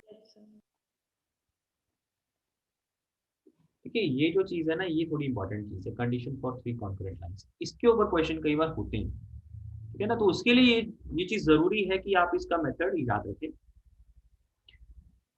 पहला मेथड ये है कि अगर कोई भी अब 3 लाइंस को कॉन्करेंट होना है तो इसका मतलब क्या, इन तीनों का एक सिंगल पॉइंट ऑफ इंटरसेक्शन होगा। तो इसका मतलब क्या कि अगर आप फर्स्ट और सेकंड का पॉइंट ऑफ इंटरसेक्शन निकाल लें तो point of may satisfy. May satisfy. This is first method. Although ये उतना इम्पोर्टेंट नहीं है, ये इतना काम में आता नहीं है, जो ज्यादा काम में आता है वो सेकंड वाला है, डिटर्मिनेंट 0। अगर a1 x b1 y c1 0 है, a2 x b2 y c2 0 है जी, a3 x b3 y plus c3 0, ये 3 लाइनें दी गई हैं। तो कॉन्करेंट होने के लिए इनके कोएफिशिएंट्स का डिटर्मिनेंट 0 का 0 होना पड़ेगा। और इसके लिए इंपॉर्टेंट चीज ये है कि ये जो कांस्टेंट्स हैं, बेटर है सारे के सारे कांस्टेंट्स लेफ्ट हैंड साइड में ले आओ, मतलब सारे के सारे जो टर्म्स हैं वो लेफ्ट हैंड साइड में लेके आओ। अब इसमें ये गलती नहीं होनी चाहिए कि भाई कुछ लाइंस के तो कुछ टर्म्स राइट में है कुछ लेफ्ट में है तब हम लोग ये डिटर्मिनेंट निकाल रहे हैं, तब गलत होने के चांसेस हैं। सर फर्स्ट वाला मेथड आपने क्या बोला था, मेरे को सुना नहीं। फर्स्ट और सेकंड लाइन का पॉइंट ऑफ इंटरसेक्शन निकाल लीजिए और वो थर्ड को सेटिस्फाई करेगा। ठीक है सर। सेकेंड मेथड इंपॉर्टेंट है, लेकिन इसके लिए ये चीज याद रखनी है कि भाई सारे के सारे टर्म्स लेफ्ट हैंड साइड में होंगे तब आपने डिटर्मिनेंट लगाना है। कुछ राइट में है, कुछ लेफ्ट में है, तब अगर आप डिटर्मिनेंट लगाएंगे तो आंसर गलत हो सकते हैं। ठीक है, तो सेकेंड वाला मेथड ज्यादा इंपॉर्टेंट है। एक थर्ड वाला मेथड भी होता है, लेकिन वो कुछ स्पेशल केसेस में ही लगता है। थर्ड मेथड में क्या है जी, कि मान लीजिए आपको 3 लाइन दी गई है, एक L1 है जी, एक L2 इक्वल्स टू 0 है, एक L3 इक्वल्स टू 0 है। तो ये तीनों लाइंस कॉन्करेंट होंगी अगर फर्स्ट लाइन को किसी कांस्टेंट λ1 के साथ मल्टीप्लाई करा दे, सेकेंड लाइन को किसी कांस्टेंट λ2 के साथ मल्टीप्लाई करा दे, थर्ड लाइन को किसी कांस्टेंट λ3 के साथ मल्टीप्लाई करा दे और उनका सम हमें 0 मिल जाए। और यहाँ पे λ1, λ2, λ3 ये क्या है, नॉट ऑल जीरो, या मतलब ऐसा बोलो 0 नहीं होने चाहिए।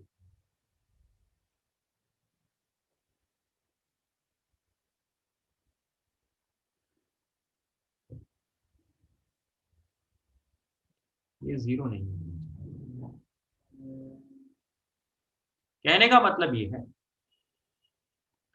कि अगर हमें λ1, λ2, λ3 की कोई नॉन जीरो वैल्यूज ऐसी मिल जा रही हैं जिससे कि भी मैं फर्स्ट लाइन को λ1 से, सेकंड लाइन को λ2 से, थर्ड लाइन को λ3 से मल्टीप्लाई करके उनका नेट सम करूं तो वो 0 बन जाए।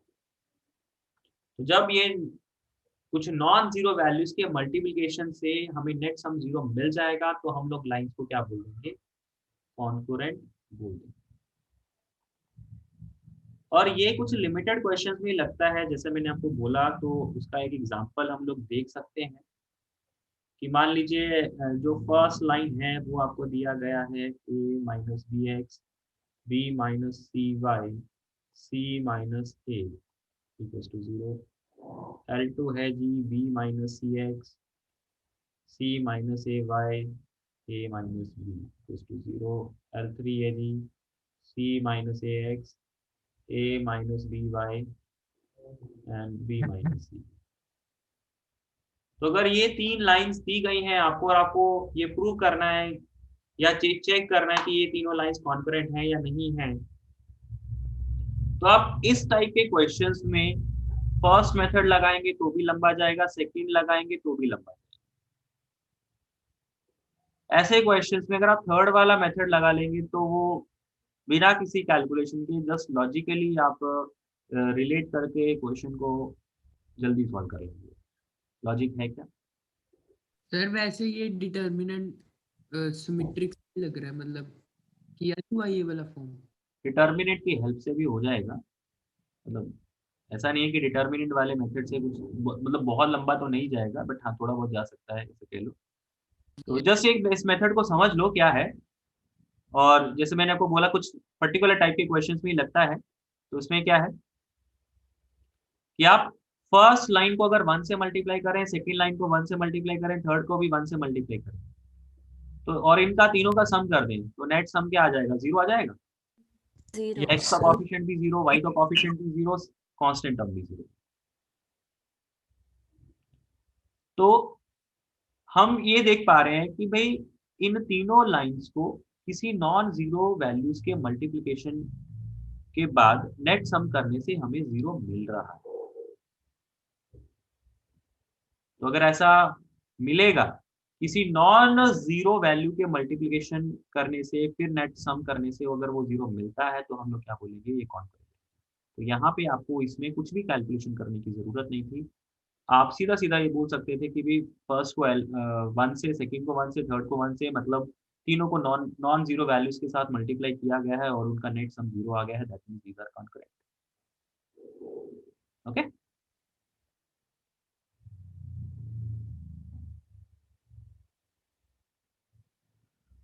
आगे चलते हैं।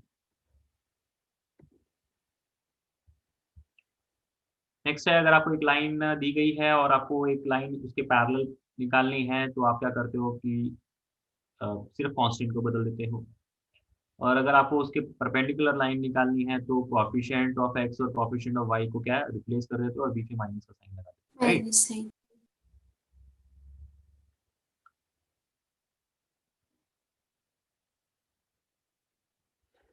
नेक्स्ट जो स्ट्रेट लाइन में जो एक इम्पोर्टेंट कंसेप्ट रहता है that is perpendicular distance, foot of perpendicular और इमेज। मान लीजिए आपको ये लाइन दी गई है, ये पॉइंट दिया गया है जी, और ये लाइन आपको दी गई है, तो आपने इस पॉइंट का इससे परपेंडिकुलर डिस्टेंस निकालना है। तो परपेंडिकुलर डिस्टेंस का फॉर्मूला जानते हो? A alpha plus B beta plus C. ठीक है, परपेंडिकुलर डिस्टेंस का formula foot of Yes, sir. Perpendicular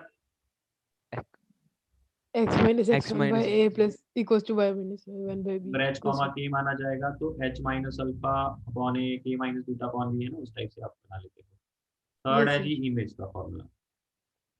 बस 2 टाइम्स हो जाएगा वहाँ पे Yes, Two sir. times Yes, हो sir. जाएगा। Minus आपको याद है। तो अब आपको है ना कोई स्कूल में है ना सॉल्व करके इसे दिखाना नहीं है, तो अब आपको ये फॉर्मूले ही याद होने चाहिए। फॉर्मूला याद रखोगे तब आपको है ना जल्दी आप इसको सॉल्व कर लेंगे। अगर प्रॉपरली करने जाएंगे तो लंबा चला जाएगा। सर हाँ जी, सर एक बार आप वो लैम्डा वाला एग्जांपल बता सकते हो? मेरा नेटवर्क इशू आ गया था थोड़ा, मैंने सुना नहीं वो। बेटा मैं इस थर्ड वाले कंसेप्ट में क्या कह रहा हूँ कि अगर मैं हर एक लाइन को किसी नॉन जीरो वैल्यूज के साथ मल्टीप्लाई करा के उनका नेट सम कर दूं और उनका नेट सम हमें जीरो के बराबर मिल जाए। जीरो के बराबर मिलना मतलब कोफिशिएंट ऑफ x भी जीरो मिलना, कोफिशिएंट ऑफ y भी जीरो मिलना और कांस्टेंट भी जीरो मिलना। अगर ऐसा हो जाए तो हम लोग उन तीनों लाइंस को कॉन्करेंट बोल सकते हैं।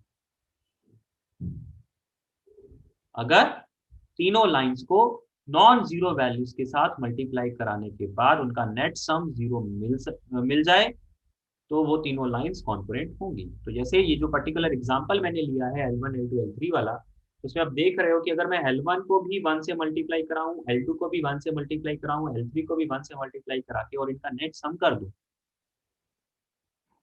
तो सारे के सारे टर्म जीरो मिल जाएंगे आपको। तो ये जो आपको तीन लाइंस दी गई हैं ये कॉन्करेंट है।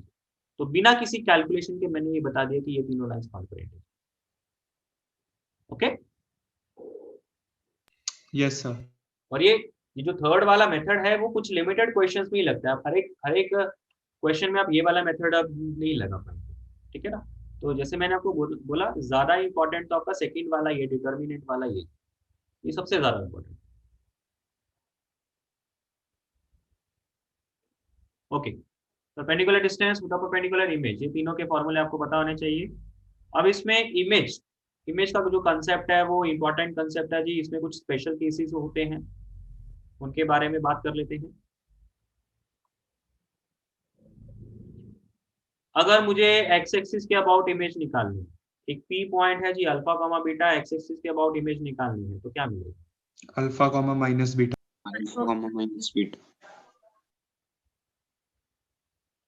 अगर आप एक्स एक्सिस के अबाउट इमेज निकालना चाहते हो तो इसका मतलब है एक्स कोऑर्डिनेट सेम रहेगा, वाई कोऑर्डिनेट नेगेटिव रहेगा।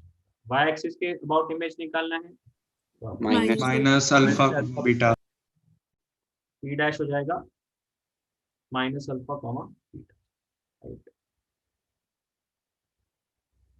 तो ये जो स्टैंडर्ड रिजल्ट्स हैं ये आपको याद होने चाहिए। स्टैंडर्ड लाइंस के अबाउट इमेज, देखिए अगर आपको एक इन जनरल लाइन आ जाएगी फिर तो आपको ये जो इमेज का फॉर्मूला आप यहाँ पे याद रखोगे उसी को लगाना पड़ेगा। लेकिन अगर आपके पास स्टैंडर्ड लाइंस है जैसे कि एक्स एक्सिस वाई एक्सिस, तो इसके लिए इमेज निकालने के लिए आपको ये फॉर्मूला लगाने की जरूरत नहीं है। आप डायरेक्टली ये रिजल्ट अगर याद रखेंगे तो आंसर निकाल लेंगे जी। और अगर y equals to x line के अबाउट इमेज निकालनी है जी, beta comma alpha. y equals to minus x के about minus beta minus beta comma minus alpha. ठीक, और रीजन के अबाउट। अब माइनस के अल्फा अबाउट निकाल रहे हैं, मतलब एक पॉइंट के अबाउट अगर इमेज निकालना पड़े तो क्या होगा? Minus alpha minus beta. Minus beta. देखिए अगर आप एक पॉइंट का इमेज एक पॉइंट के रिस्पेक्ट में निकालेंगे तो जिस पॉइंट के रिस्पेक्ट में, मान लो ये आपका रेफरेंस पॉइंट है, इसके अबाउट इमेज निकाल रहे हो तो आपका ये वाला पॉइंट मिड पॉइंट का काम करेगा।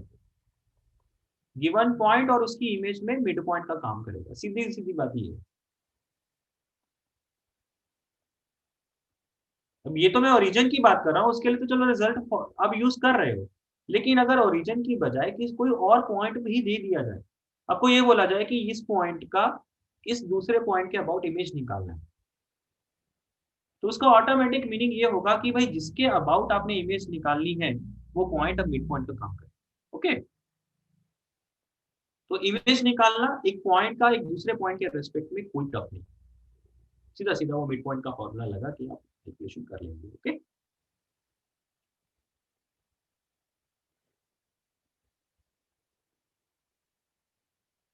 ठीक।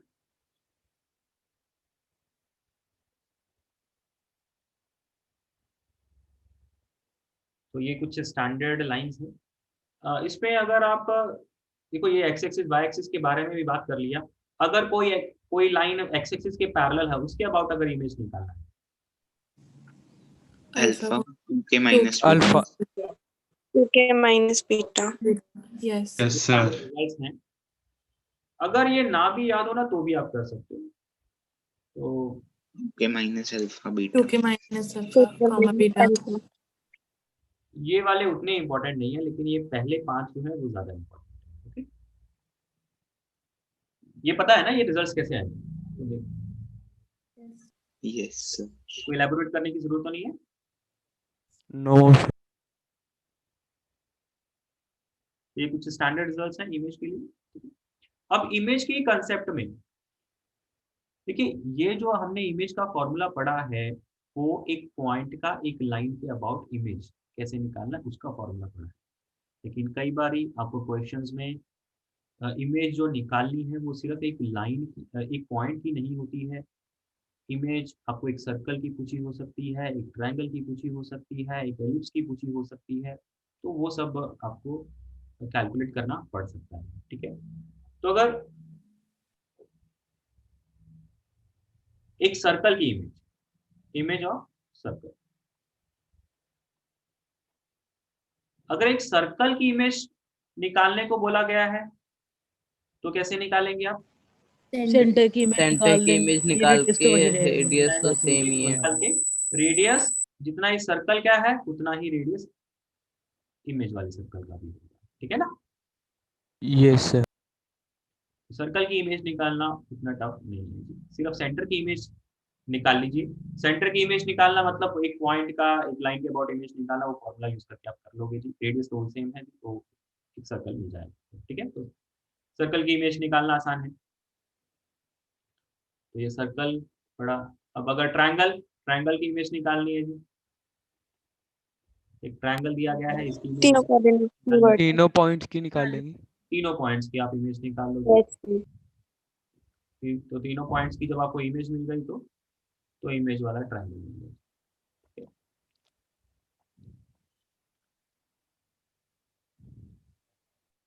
ठीक है, ट्रायंगल की इमेज निकालना टफ नहीं है, राइट। एक लाइन की इमेज, मान लीजिए ये लाइन किसी भी 2 पॉइंट्स के निकाल लेंगे। Yes. Yes sir. तो लाइन की इमेज भी निकालनी है तो उसके लिए आप क्या कर सकते हो, किसी भी 2 पॉइंट को इस लाइन के ऊपर रिज्यूम कर लीजिए, उन दोनों पॉइंट का इमेज निकाल लो। तो जब उन दोनों पॉइंट के इमेज आ गए तो उनको ज्वाइन करने वाली लाइन है। ठीक है, इसको करने के और भी तरीके हो सकते हैं कि भाई आप इसका इसके साथ इंटरसेक्शन निकाल लो, तो जो इमेज होगा उसका भी इंटरसेक्शन इसी के साथ होगा, तो और भी तरीके हैं आपके पास। ठीक है, एक और तरीका है कि आप जनरल लाइन, एक मतलब इस लाइन के ऊपर एक जनरल पॉइंट कंसीडर कर लीजिए, उस जनरल पॉइंट का आप इमेज निकाल लो, तो जो इमेज आएगा वो भी एक वेरिएबल के टर्म्स में होगा, फिर आप उस वेरिएबल को एलिमिनेट करके लाइन की इक्वेशन निकाल लीजिए। ठीक है ना, यस सर। अब मैं एक सिंपल कर्व की बात कर रहा हूं। अगर मुझे कर्व की इमेज निकालने को बोला गया, एक कर्व चाहे वो एलिप्स हो, चाहे वो पैराबोला हो, चाहे वो हाइपरबोला हो, उनकी इमेज कैसे निकालेंगे? एक जनरल कर्व की इमेज के बारे में बात करते हैं। उनके वर्टेक्स की निकाल लेंगे और एक पॉइंट की निकाल लेंगे जनरल। वर्टेक्स और पॉइंट की नहीं है, वर्टेक्स और पॉइंट की। उसका फायदा नहीं है। देखिए, मैं एग्जाम्पल के तौर पे एक पैराबोला कंसीडर कर रहा हूँ। मान लीजिए ये पैराबोला है। जब आपको इस पैराबोला की इक्वेशन पता है तो इस पैराबोला के ऊपर आपको एक रैंडम पॉइंट सिलेक्ट करना पड़ेगा, एक पैरामीट्रिक पॉइंट। आपको जो क्वेश्चन भी दिए जाएंगे फिर वो ज्यादा ऐसे टेढ़े मेढ़े वाले नहीं होंगे। अगर पैराबोला का इमेज निकालने को बोला जा रहा है तो वो एक स्टैंडर्ड पैराबोला ही होगा। y² = 4ax कह लो या x² = 4ay, इसी टाइप के कोई ना कोई पैराबोला की इमेज निकालने को बोला जाएगा, फिर उसमें ज्यादा टेढ़ा मेढ़ा नहीं है। ओके, तो आप क्या करेंगे, जिसका इमेज आप निकालना चाह रहे हो उसके एक पॉइंट को वेरिएबल पॉइंट के टर्म्स में सिलेक्ट कर लो। ठीक, ये आपका एक वेरिएबल पॉइंट, इसके पैरामीट्रिक कोऑर्डिनेट्स आप अज्यूम करें।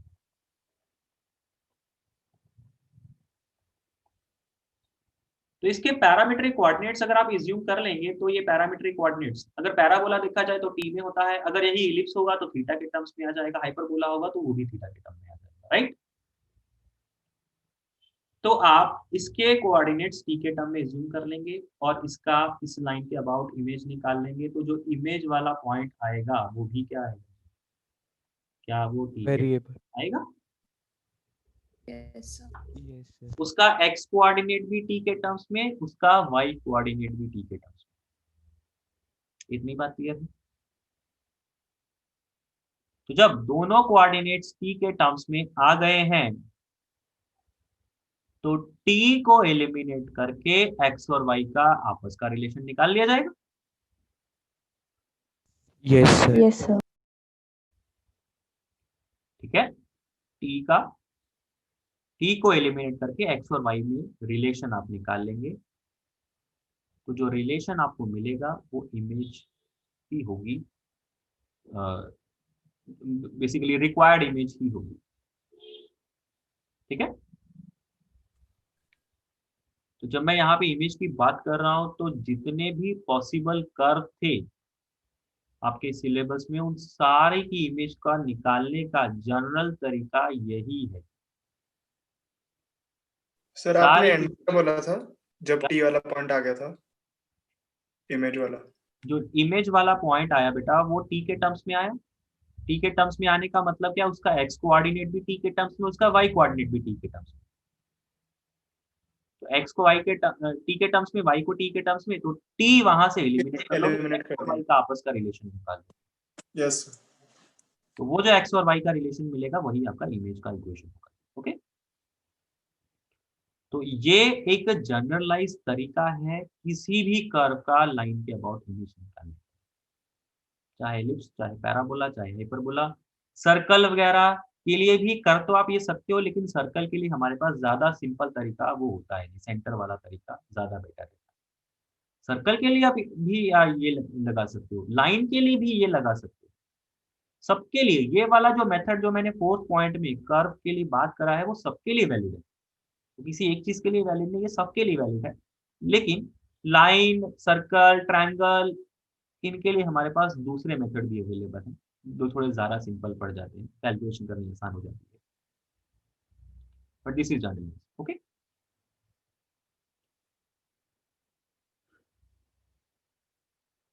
अब image of a curve about standard lines.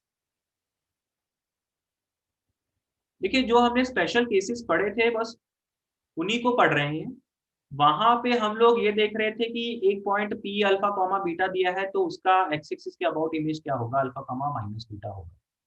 ठीक है, अब यहाँ पे हम लोग बात करेंगे कि भाई कर्व का इमेज निकालना है लेकिन एक स्टैंडर्ड लाइन के अबाउट। तो अगर आप एक कर्व का इमेज निकालना चाह रहे हो,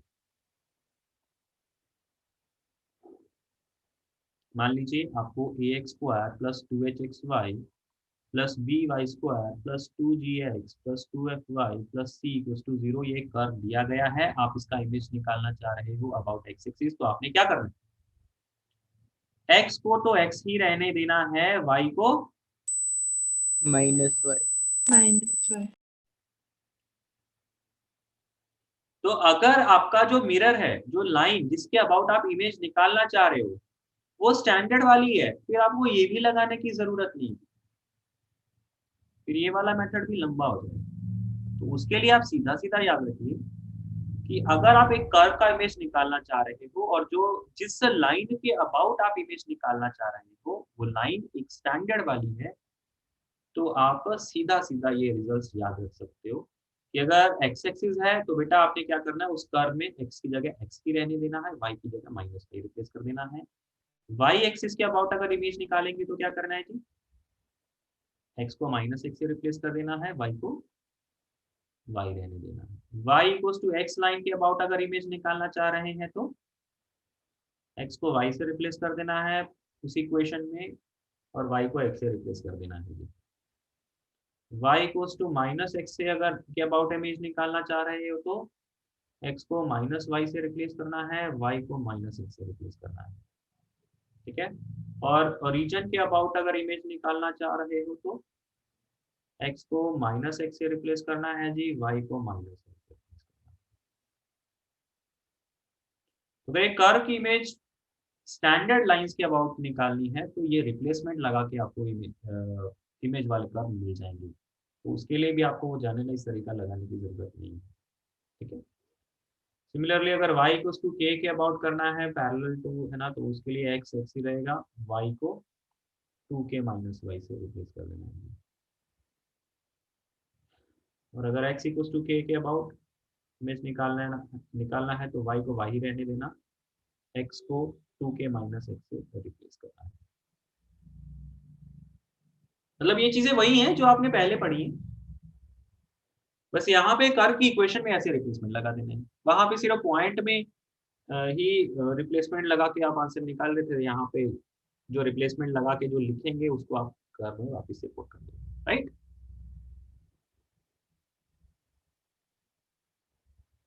ठीक, सर हाँ जी, सर एक जनरलाइज्ड केस का क्वेश्चन करा दो प्लीज।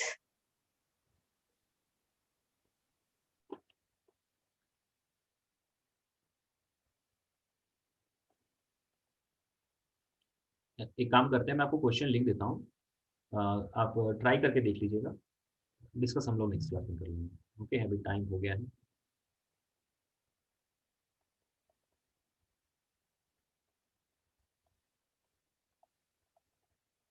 मुझे एग्जैक्टली याद नहीं, शायद ये क्वेश्चन आपका 2015 में आया होगा, मतलब लाइन तो यही थी लेकिन पैराबोला मुझे अच्छे से याद नहीं है, शायद y square equals to 4x आया मेंस में सर? एडवांस में, ओके 2015 एडवांस में।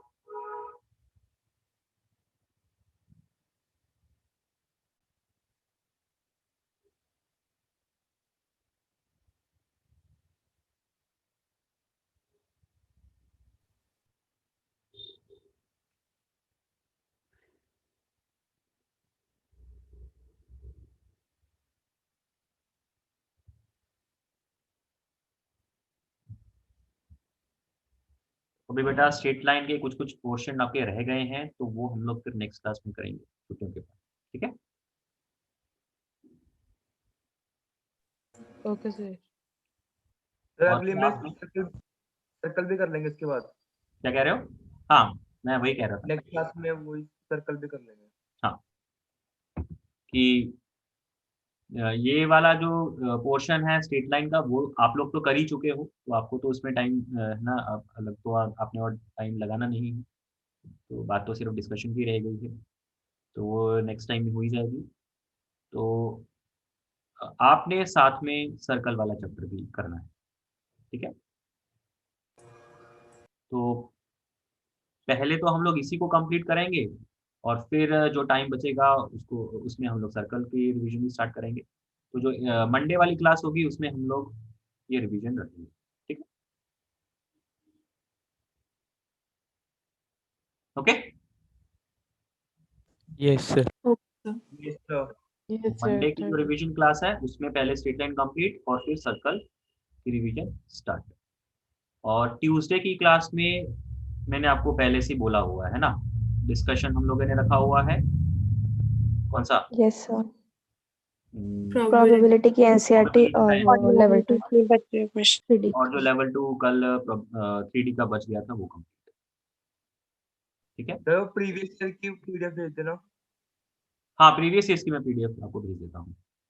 तो अभी मतलब स्ट्रेट लाइन का तो चलो हम लोग बाद में कर लेंगे डिस्कशन, लेकिन सर्कल से अब आप लोग स्टार्ट कर दीजिएगा वो प्रीवियस ईयर्स करना। Okay yes sir. सर तो अब हम जब नेक्स्ट टाइम डिस्कशन करेंगे तो प्रीवियस ईयर भी डिस्कस होंगे उसमें? हाँ जी, प्रीवियस ईयर्स भी डिस्कस होगा। ठीक है, और फिर जब मंडे आ जाएगा डिस्कशन हमारा ये वाला कंप्लीट हो जाएगा, फिर उसके बाद हम लोग फंक्शन जो भी आपका नेक्स्ट वीक का जो रिवीजन शेड्यूल है वो स्टार्ट करके फंक्शंस वगैरह करेंगे, आईटीएफ करेंगे। तो उस हफ्ते हमें फंक्शंस और आईटीएफ दोनों कंप्लीट करना है। Okay yes sir. Yes sir. Okay बेटा, thank you. Thank you sir. Sir हम ऐसा कर सकते हैं, जो हमारा you, sir. एक्चुअल शेड्यूल होगा उस टाइम पे हम पुराने वाले चैप्टर प्रीवियस ईयर कर ले जो हम कर चुके हैं रिवाइज क्या कहते डिस्कस। हो? जब हमारा एक्चुअल शेड्यूल फॉलो होगा जो चैतन्य में दिया है, उस टाइम पे बीच बीच में एक दिन प्रीवियस ईयर की डिस्कशन रख ले हम पुराने वाले चैप्टर्स की, जैसे क्वाड्रेटिक सीक्वेंसेस वगैरह। वो जैसे जैसे हमें टाइम मिलता रहेगा ना हम लोग करते रहेंगे। कोई प्रीवियस ईयर्स का कर लिया या 11th के किसी टॉपिक का कर लिया है ना, वो वैसे वैसे चलता रहेगा। मतलब जो हाँ जी सर। शेड्यूल आपको दिया गया है उसमें जैसे जैसे हमें टाइम मिलता रहेगा, जिन जिन को करना है वो करते रहेंगे। ठीक है,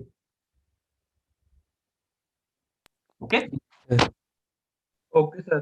पहले हम लोग प्रोबेबिलिटी कंप्लीट कर लेंगे, फिर उसके बाद बैकवर्ड चल जाएंगे हम लोग उन चीजों में। ठीक है, अच्छा आप लोगों की जो क्लासेस है नेक्स्ट वीक से सिर्फ 4 क्लासेस होंगी? Yes sir. ओके, तो 4 तो सफिशिएंट है, 4 से ज्यादा भी क्या ही करोगे। 4 तो यस सफिशिएंट। सर। फिर आपने रिवीजन भी तो करनी है, तो क्लासेस ही लगाते रहोगे तो रिवीजन के लिए टाइम कब मिलेगा। 2 दिन तो वैसे भी पेपर है, सैटरडे संडे को। ठीक है ना, 4 क्लासेस तो बहुत है, 3 भी होती तो भी ठीक था। सर 3 के लिए ही कहा था मैम को। ओके, तो वो चलो देख लेते हैं कि क्या उन्होंने रिवीजन प्लान है, कैसे उन्होंने प्लानिंग बनाई है। तो अगर 4 में सेटिंग बेटा 4 ठीक है, 3 में सेटिंग बेटा 3 में ठीक है जी। ठीक है ना, 3 से कम तो भी नहीं चाहिए, लेकिन 3 या 4 ओके ऐसा भी है। ओके जी, थैंक यू और हैप्पी थैंक यू। दिवाली। सब लोग पटाखे फोड़ लीजिएगा जिसका जितना मन हो, लेकिन सारा टाइम पटाखों में मत गवा देना। ठीक है, आप लोगों ने पढ़ाई में टाइम लगाना है। दिवाली की छुट्टियां मिल रही हैं तो थोड़े बहुत एंजॉयमेंट के लिए मिल रही है। ऐसा ना हो कि भाई सारा का सारा टाइम हमने दिवाली में लगा दिए। Okay yes Yes. Sir. Okay बेटा, थैंक यू।